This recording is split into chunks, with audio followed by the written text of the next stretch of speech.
சிந்தனை நல்ல சிந்தனையாக இருக்கும். ஒரு ஜோசியக்காரன்ட்டு ஒருத்த போனோம் சார், கையை காட்டணும், 5 நிமிஷத்துக்கு முடிச்சு கையை காட்டணும். அவர் வாங்கி பார்த்தாரு, அவன் ஜாதகத்தெல்லாம் பார்த்தாரு. பார்த்துட்டு நாளைக்கு வா அப்படின்ட்டார்.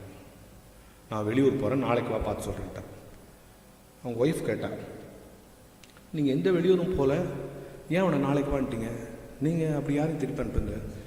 இல்லை அவன் நாளைக்கு சாயந்தரத்தோடு செத்துருவான், அவன் ஜாதகம் சொல்லுது, அதனால் நான் அவனுக்கு அதை சொல்ல விரும்பலை, அனுப்பிச்சிட்டேன்.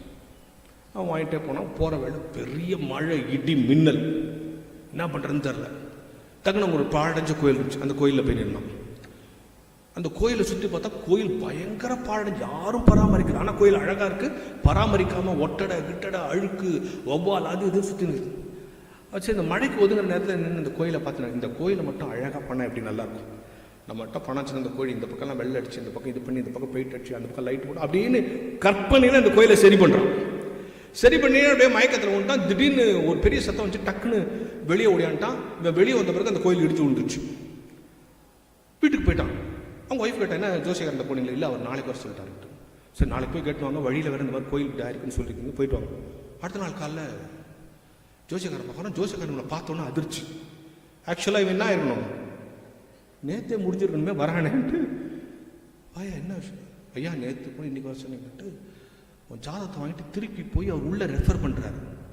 இப்படி ஆயுள் முடியும்னு ஜாதகத்தில் போட்ட ஒருத்தன் பழைக்கணும்னா என்ன அப்படின்னா அந்த பரிகாரத்தை போடுறான்.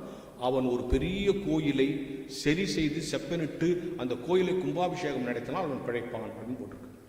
ஒரே நாள் அது நடந்திருக்க வாய்ப்பே இல்லையே. சரி, அப்படி செஞ்சு இவன் பிழைச்சிட்டான, ஒரே நேரம் வந்துட்டான். நேற்று என்ன நடந்துச்சு சொல்லு. ஏன் நேற்று போனால் மழை பெஞ்சிச்சு, ஒதுங்கினா ஒரு கோயில், அந்த கோயில் அப்படியே சரி பண்ணுற மாதிரி நான் நினைச்சேன். அந்த நினைப்பே உன்னை காப்பாத்திச்சுடா, போடா. அதான் ஔவையார் சொன்னான், அறம் செய்ய செய்யின்னு கூட சொல்ல, அறம் செய்ய நல்லது செய்யணும்னு ஆசைப்படும், நல்லது செய்யணும்னு ஆசைப்படும்.